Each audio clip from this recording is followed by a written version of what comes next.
High বন্ধুরা, আজ আমি আপনাদের একটা দুর্দান্ত স্বাদের রেসিপি বানিয়ে দেখাবো।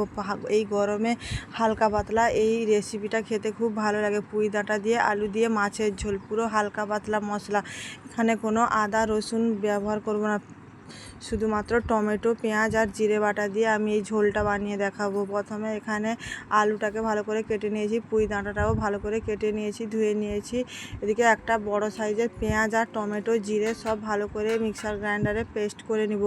দেখতেই পাচ্ছ বন্ধুরা, মিক্সার জারে ভরে নিয়েছি। এইদিকে আলু আর পুঁই ডাঁটাটা ভালো করে কেটে ধুয়ে রেখেছি। এদিকে মিক্সার গ্রাইন্ডারে জিরে দিয়ে ভালো করে গ্রাইন্ড করে নিতে হবে। এখানে এই রান্নাটায় শুধু টমেটো, পেঁয়াজ আর জিরে দিয়ে রান্না করব, আর কোনো কিছু মশলা লাগবে না। দেখতেই পাচ্ছ পুরো মিহি পেস্ট করে নিয়েছি, টমেটো, পেঁয়াজ আর জিরে পুরো মিহি পেস্ট করে নিয়েছি। ওইদিকে উনান জ্বালিয়ে কড়াই বসিয়ে তেল গরম করে একে একে করে আলুগুলো লাল লাল করে ভেজে নিব। আলুটা আগে লাল লাল করে ভেজে নিতে হবে, তারপরে পুঁই ডাঁটাটা দিয়ে ভালো করে লবণ আর হলুদ দিয়ে ভালো করে ভেজে নিতে হবে।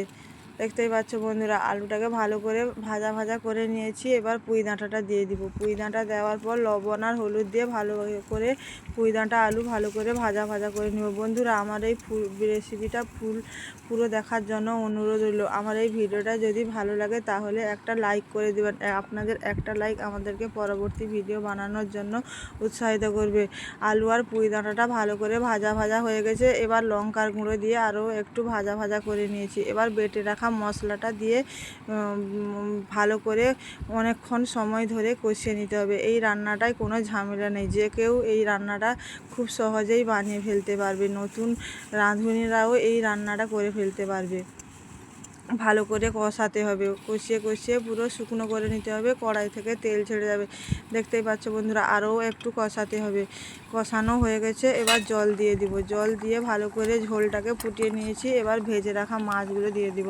বন্ধুরা, আমার এই ভিডিওটা যদি ফেসবুক পেজ থেকে দেখো তাহলে ফেসবুক পেজটিকে ফলো করে দাও, আর যদি ইউটিউব চ্যানেল থেকে দেখো ইউটিউব চ্যানেলটিকে সাবস্ক্রাইব করে পাশে থেকো এরকম নিত্য নতুন ভিডিও দেখার জন্য।